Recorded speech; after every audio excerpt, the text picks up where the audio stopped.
and welcome to this broadcast. We've got an incredible guest with us, Celia Delaney. Now, I am Janice B. Gordon, co-president of the Professional Speaking Association, PSA Southeast. I'm also a visiting fellow of Cranfield School of Management, consulting and training key account sales teams in social selling and strategic sales. As a professional speaker, I talk about scaling your sales, but today I'm up close and personal with the gorgeous, the lovely and most talented Celia Delaney. Whee! Celia, let me introduce you first, and I've got lots of questions for you because you're such a fascinating person. So as a keynote speaker and comedian, Celia aims to entertain, educate in equal measures. She is known as an inspiring, and she certainly is, and you're going to find out why, an inspiring public speaker on effective presentation skills, persuasion and confidence. Now, she sometimes surprises her audiences by singing her speeches, and I've heard her do that, and that's why she's so clever. And she's got a ukulele as well. How about that? She uses comedy to give her original take on communication skills, which is why clients turn to her when looking for an original and different keynote and after-dinner speaker. Now, after reading psychology at Oxford University, no less, Celia initially worked as a she's very good at PR, but HR manager at Unilever. And then she ran off to drama school and trained at Mount View Academy of Theatre Arts in London and was an actress on stage and TV for over 5 years. Since then, she combines all of her skills in psychology, people and performance to develop her own training and speaking business. So welcome, Celia. It's an absolute honor. Love talking to you as always. And I know we're going to have a laugh. We always do. Absolutely. Thanks for having me. So, Celia, first question then. What's the one thing from your early life that you've always taken with you that's created the biggest impact in your life? Oh, goodness. There are so many things that happen, I think, to form your character. Certainly, I think it's not surprising that I'm in entertainment because my mum was very encouraging of that. And even when I was only a toddler, I remember being at my grandma's and her pushing me forward onto the carpet. And I could just about speak and sing by this point and saying, Celia, you entertain everybody. You know, and so it was like back in the days when there wasn't the internet. I know I don't look that old, but I am.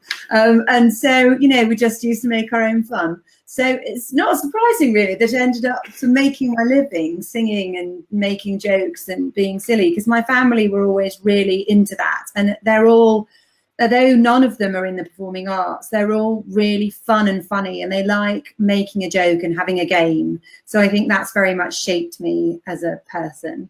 I wonder how you survived as an HR in Unilever. It must have been like putting you in a box. Nobody put Celia in a box. No, I didn't last that long, it has to be said. I think there is a very corporate part of me, which is why I still make my living as an entertainer, primarily in the corporate sector, although I do shows, as you know, we'll talk, I'm sure, about those, but so to the public. But I love corporate. I'm a bit addicted to it. I love the business world and people in suits. Just what a thrill, you know. So, and I've been there and done that. I've managed teams and I understand what it feels like to go to work every day and face those kind of challenges. It's just that in terms of working in-house, I don't think that's my best fit. You know, when I had to sack people, I really struggled with the serious face. I'm like, oh no, hang on, wait a minute, you're sacked, like that. It was just best for everyone if I went to drama school. I can see that. I wonder then why it took you so long to really kind of get into comedy. Yeah, I know, it's weird, isn't it? I was really a serious actress in my 20s. I was on stage doing period drama. I was playing the heroines of the 17th and 18th century. I never did a play in jeans. I wasn't seen as modern. I was very much seen as sort of that girl in a corset, you know, crying and falling over. So it was all very intense and very serious. And I was very serious about acting, you know, and I don't know, I was probably funny, but I don't think I really started to be funny that much socially until my 30s, when I met a good group of girlfriends where I was living, and we got on so well. And I actually had a little crowd that I could practice on all the time. And then it started to develop as a skill. And then when I was 40, just woke up and I thought, I'm funny. And that was that. Strange things happen when you turn 40. Like 40. Yeah, I definitely think it has for me. It's been amazing to develop that comedic side of me. And it's been a real joy, because it's a type of self-expression that is very good for your health, I think. I've never felt more healthy than I have when I've been in comedy. Well, just think about all of the organs, your internal organs that you're exercising and helping other people to exercise by all of that deep laughter. So, you know, you're a bit of a messiah, really. You know, you're really getting those deep-seated organs, aren't you? I know, could have been a nurse, but obviously not a good idea to lose around needles. So tell me more about your Edinburgh Fringe adventure. You've got an incredible show, The Secret Divorce Society. I saw it and I absolutely loved it. So how did it go in Edinburgh? It was great, yeah. So The Secret Divorce Society is the name of the act. That's us as a trio. So that's myself and Tamsin Kimber and Birgitta Kenyon, who's also known as a girl called Fred. So we just call her Fred. And the actual show, I know you came to see it. I think, did you come and see a preview? You came to London. I came to London, yes. Yeah. So you saw it before it went to the Fringe. So the actual show is called Till Death Us Do Part. And it's a musical murder mystery, as you know, and it's the audience gets to choose their own ending, which they enjoy doing very much. And then that means we've all got a confession ready that we sing at the end, because the whole thing is sung. It is a musical, you know. It's all written by us, and there's 10, nearly 11 songs in the thing. So it's only an hour, and then one of us sings our confession that gets chosen. Now, I don't think it was me when you came to London. I think that was Tamsin. Yes, it was Tamsin. Yes. But then I got to sing several times in Edinburgh, and we did have a hilarious time in Edinburgh. It was really great. We sold it out in the end, which was superb. It's really hard to sell out. We got some lovely audience reviews as well. We didn't get any press in, which is a shame, but it's because we had a short run. They'll only really come if you're there for a month. But I did have a spectacular heckle, which I'll share with you, from a Glaswegian man, which I enjoyed immensely, who'd voted for me. And then on that day, I didn't get to sing as somebody else won. And he stood up and he shouted, "It was you! I know it was you! It's a conspiracy! It's rigged! It was you!" And I'm like, could we move this man from the building, please? I just thought it was brilliant. It was my only heckle. I mean, it's quite, you know, we have quite a nice middle-class, middle-aged audience. That's our types, you know. Unusual to get. I mean, normally if people shout, they're more shouting. The one woman stood up and shouted, "This should be in the West End. It's so brilliant." You know, that was great. That's the kind of heckle we expect from our crowd. Not this man ranting. I loved it. But anyway, it's fine. It's all sorted out. A short spell in the police station and it's all fine. Yeah, that's a brilliant heckle, really, isn't it? I bet you thought maybe it was me. Yeah. It could have been any one of us. We try to stress that it's a choice, not a guess, you know. So and we more or less evenly won when we were up in Edinburgh, which was very satisfying, because it's nice to get to sing your ending. And we've got great plans for it. You know, we're hoping to take it out on tour in the UK as well. That's not easy to do on your own, but we'll just do our best, really, and go wherever there's a crowd, you know? Yeah. Yeah, I'm sure it will do really well. It's a shame that, you know, you didn't get press, but I, you know, as I said to you, I think it absolutely brilliant. There used to be this group, Aida. I'm sure someone will post a comment. It's called Fascinating Aida. That's it. Yes. Yeah, and they Yeah, were on TV, and I just thought there isn't anything around at the moment that is like this. And you know, French and Saunders, they've kind of moving on and things, and so I think there's a real gap in comedy. You know, a duo or trio, and I think that this would do really well. You're all very talented, so you know, I really kind of cross my fingers that it does go forward. But anyone that actually has an opportunity to see this show must see it, because it's so unique. It really is.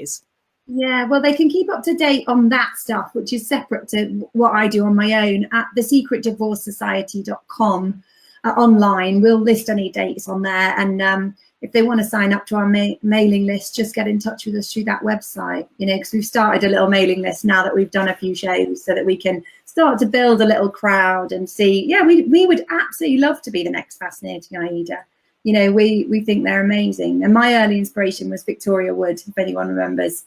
Yeah, oh gosh, amazing. Yeah, yeah. What a British institution talent that went across all of the generations. So clever, that woman.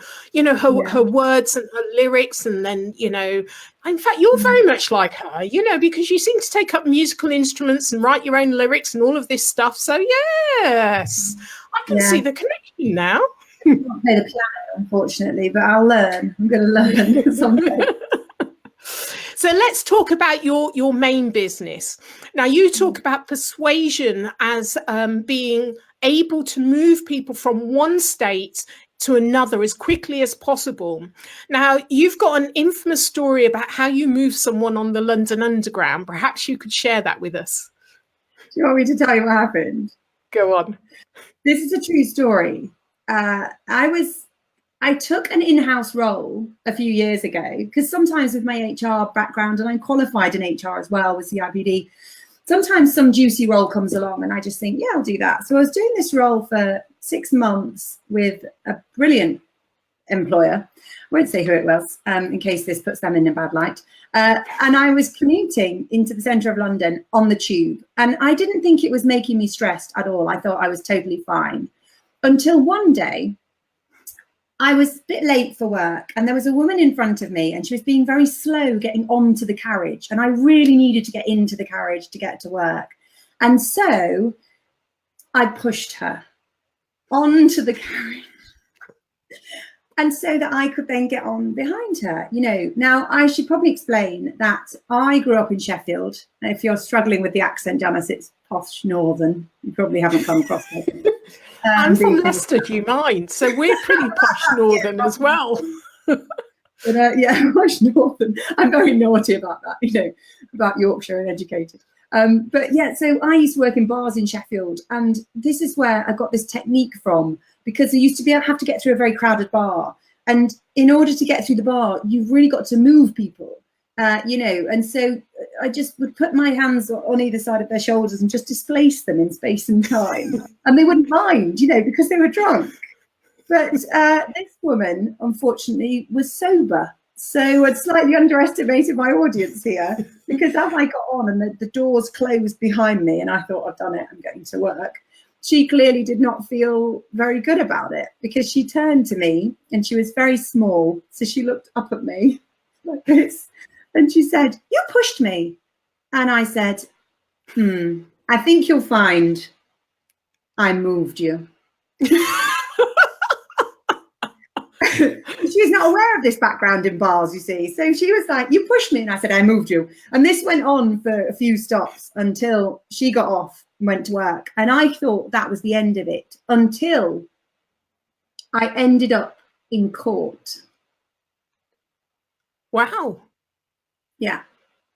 That's exactly the reaction I get from my audiences when I tell this at the beginning of my keynote. And if you want to hear how it ends, Janice, you'll have to come and hear me speak and do my persuasion. Right. Okay. No problem. I look forward to that, because that is a bit of a cliffhanger. Well, isn't it? And I do resolve it. I do a 45-minute keynote on persuasion, and I make sure that I resolve it at the end satisfactorily for everyone. But there is always a woman in the audience who goes, "Oh, no," like that. Yes. Sure, but you'll have to wait till the end. Yeah. I was actually, when you were talking, thinking about your powers of persuasion, you know. Yeah. I'm pretty powerful, but yeah, you are exactly. Without spoiling the ending, which I give away when I speak, the message that I extract from that for the audience is, if you want to persuade people, you shouldn't push them. Like, I am aware that was not the right thing to do. You should move them, but not by taking them by the shoulders. You need to move them by resonating with them, by vibrating on the same level as them, by being able to see them as people first and as a sale or as an obstacle second. I've often talked about that, human first, sale second. And so I start to extract from that story the different layers of meaning about persuasion that, in my opinion, are important, which all center around the human. They're an extension, I suppose, of consultative selling, which has been around for a long time. The idea of building relationships for sales, of caring about your customers, radical idea. I suppose I take it a step forward because I'm really interested in how you can have really a very good, very developed relationship with people that's perhaps on a different plane, on a different level to ones that we're used to when we think of persuasion. We often think of maybe going into combat with people and trying to win and trying to get people to understand. That actually it's quite easy to move people, but you've got to back up a few steps in order to do that.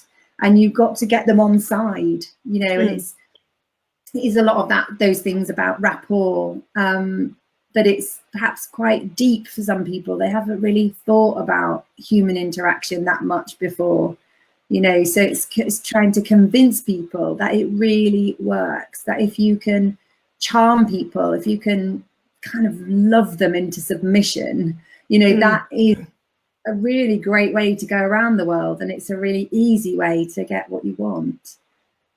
Yeah, I think you're absolutely right. Certainly sales is changing, and I talk a lot about relationship building in sales, and have kind of written about it. And social psychology, like attracts like, it's kind of naturally so. So how do you get on the like radar with people? Well, it's not about you, it's actually about the other person, isn't it, really, and making that kind of really values-based connection. And if people like you, they naturally want to work with you. You're attracting people to you. You don't have to push, you don't have to sell. They want to buy from you, and it's really about relearning those skills, which is contrary to, you remember the 80s, where it was all about me, myself, I, and selfish, and go and win and all of these things. And I think there's a lot of hangover from that time, that people think in a professional world they shouldn't show emotion. They don't touch people at all, and it's kind of it's unprofessional to be personable. Yeah, exactly. And actually, but the world really has moved towards a sense of the individual and a sense of personal brand. Social media has done a lot to make that happen. Now that we broadcast a lot about our personal lives, there's not much that people don't see. So now the idea of trying to maintain a professional mask and wear a suit of armor, it doesn't work anymore, because someone can just look at your Facebook feed and they know that that's not the real you. So it's essential now to be what I don't like the term. I don't know why I don't like it, but authentic. But to be yourself, to be real. I mean, you're still trying to be your best self. You're still trying. You're not going to try to be in a meeting with someone when you're doing sales or being persuasive, and you're like, oh, I'll just be my worst self today. I just want to get out of my pajamas. I won't brush my hair. I can't be bothered. Yeah, of course, we're still always going to project. You're projecting on Facebook, but it's about learning about how to be yourself and how to get comfortable with other people. I didn't used to be able to look people in the eye. I was very, very shy as a child, and just couldn't even look at an adult at all, paying me. And to have gone from that to being this person now, being really confident, really comfortable with people, is because I've worked on it. I've learned it. Yeah. So I absolutely believe you can learn it. A lot of people look at me, they see how charming I am, and they think, oh, she popped out of the womb like that. She came out just going like, la, la, la, la, la. No, I didn't at all. I was quite a very shy child. And I think that I'm really keen to pass these skills on to other people. I want other people to be as confident as I am. and to enjoy their lives, especially their work lives, as much as I do. I think we're all capable of that, you know. So don't you think as you get older as well, you kind of get to the point where you don't give a, you know, you're just going to be yourself, and people either like it or don't like it. And you know, not that you're ever rude or intentionally go out to hurt people, but you actually get more and more comfortable with your own limitations and abilities and you know, unlimited possibilities, just who you are, that it gives you that confidence to actually go out and fail, or, you know, make a fool of yourself, or it doesn't really matter. You kind of get over yourself, really. Yeah, exactly. It is lovely being older. And I was always waiting to be older when I was younger. I was always like, this is going to get easier. I know it is. But the sooner you can grab these skills, the better, you know. And as you know, one of the parts of what I speak about is how to use humor in persuasion and in persuasive speaking.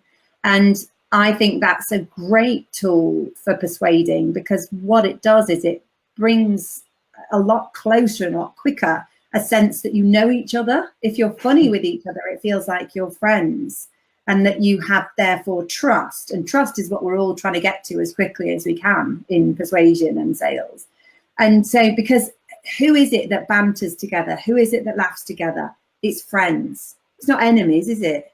So if you don't have any humor in your process, it can feel to the other person like you're enemies, like you're strangers. And that then is very difficult to move somebody. It's much easier to move somebody that you feel like you're intimate with. And if you use humor, that intimacy just comes like so quickly. I'll give you an example of what I say. Often on the phone when I'm doing a sale, for me being an MC or me being a speaker, the client will say to me, particularly, they're all like middle-aged CEO men clients usually. And they'll say to me, what's it going to be like working with you, Celia? And I don't know what they expect me to say. I find this a daft question personally. Like, what are they going to say? Oh, I'm very professional. You know, I'll be there on time. You know, I'll wear clothes. Like, what do they want me to say? You know, I'm not going to say something terrible. So I say to them, well, it's going to be like slipping into a warm bath. And they always kind of laugh, like really uncomfortably. And then they go, I don't know what that means. And I say, no, neither do I. By that point, they're just completely baffled and they buy it out of total confusion.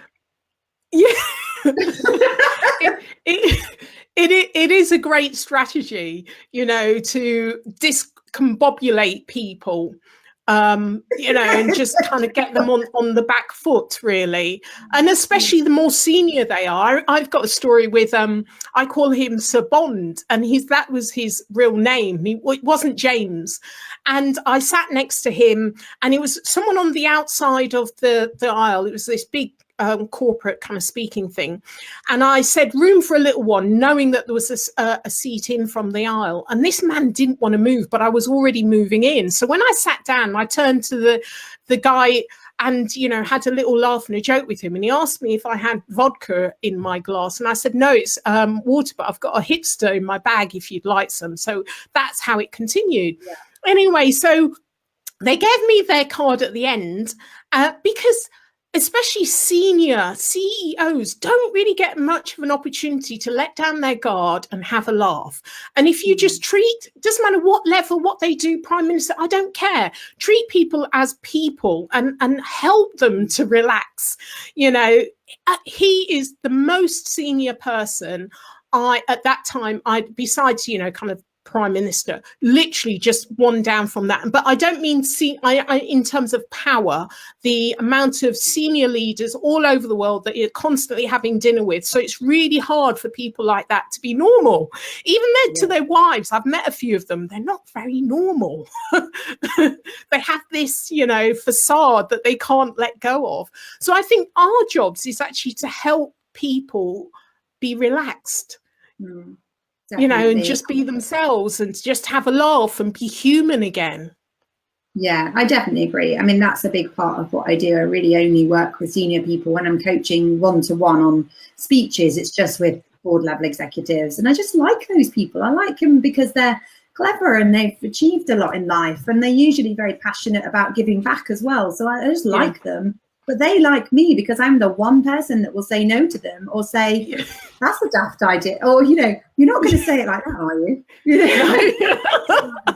know, because like you, I'm just not afraid of them. And I do think that's a big part of this skill set. You know, if you're frightened of approaching people or frightened of being normal with them, of course, that's going to block your ability to persuade. They have to see you as an equal. So you have to behave like an equal as well, you know, and that is all part of achieving what you want to achieve with persuasion. Yeah. Yeah. And it's not being equal to their level. It's actually being comfortable with yourself that you're all right, you know, because you're not necessarily going to do what they do. You actually want to bring them out of themselves, really, and do what you do, which is very much be yourself. We could go on forever, you know that. But unfortunately, we're going to have to wrap up soon. So there's a few questions I have because we're really honoured that you've agreed to talk at our next event, which is Stand Up, Speak Out, Be Heard on the 4th of September for the PSA Southeast.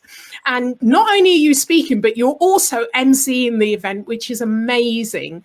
So, but first, can you tell us more about your presentation, 5 Ps of Speaking? Yeah, sure. So I'm not going to do my persuasion keynote that I do at conferences. That's a 45-minute keynote. So you probably won't hear the end of the tube story, I'm afraid. I'll have to just tell you privately. But this one is the 5 Ps of speaking to promote your business. So it's a good overview of what I think about people need to have in place in order to speak to promote their business. So I won't tell you what all the 5 Ps are now. You know, people should come to the event to find out. But it's me giving a few tips on each P about the things that I think are vital that will help you both write a good speech, a persuasive speech, but will also get you over some of the bumps in terms of delivering a good persuasive speech to an audience that you're looking to impress or that you're looking to promote your business to. So I think it's only 20 minutes. I just have a short session, but it's a fun speech with plenty of interaction with the audience as well. So it's, as usual, quite light-hearted. As usual, yes. This event is also sponsored by Sage as a Sage Business Meetup, so there'll be accountants and all businesses there. So you and I know how important speaking is to grow our business. So maybe perhaps you could share an experience that you've had, how speaking has really helped you to accelerate your business. Well, of course, I have such a speaking-led model. You know, it's hard to remember what it was like before doing this. But I do remember first speaking in 2009 and getting paid for it. And that's always a nice feeling. But for many people that will be in the room on the 4th of September, getting paid isn't the ultimate aim. It's actually to promote what they do. So I still do speaking for no fee some of the time in the year. Usually do about 4 a year of showcase speaking, as we would call it. And I would advise people who are not necessarily professional speakers to look out for showcases that they can do where they can really convey a lot about their business, not in terms of selling it, but in terms of giving value to the audience. So if you're an accountant, give top 10 tips on how to get your tax return done in double quick time. And the end of that, the result might be, do you know how you can really get it done quickly is you can give it to us as an accountancy firm. Yeah, sure, that's great. But if people don't want to do that, you've given them some really good value. And that means they will trust you. They trust you. And what happens when we see someone on stage, we see a person on the stage, we immediately trust them. We think they're an expert. It's like, it's a cognitive fallacy, it's a cognitive trick that we confer upon them authority that they actually don't have. But because they're bold enough to get up on a stage, that's what we think of them. So if you've got 10 accountants and only one of them speaks, you'll trust the one that speaks more because you've met them and you feel like you know them. So that's why it's good for them to do. That is an excellent point for, people to get out and speak, because you automatically appear as the all knowledgeable expert go-to person. So that's a really good point. Okay, I've got some quick fire questions for you. So you ready? What's the one thing you haven't done yet? I want to take a solo show to Edinburgh. I haven't done that yet for a whole month. I'm going to go and do it in 2020. Definitely. What happened to 2029? I mean, 2019. Oh, you can't go I can't go every year. It's too expensive. Oh, right. And too exhausting. exhausting. Take a year All off. right. What are you most passionate about and why? I don't know. Music. I think music. I just think music is amazing for moving people. And that is why I sing during my keynotes, because something in the room always changes. And I know that I think music can solve world peace. The end. That's a big statement. I do know. Yeah. So if you're on a desert island on your own, what's the one thing you take with you?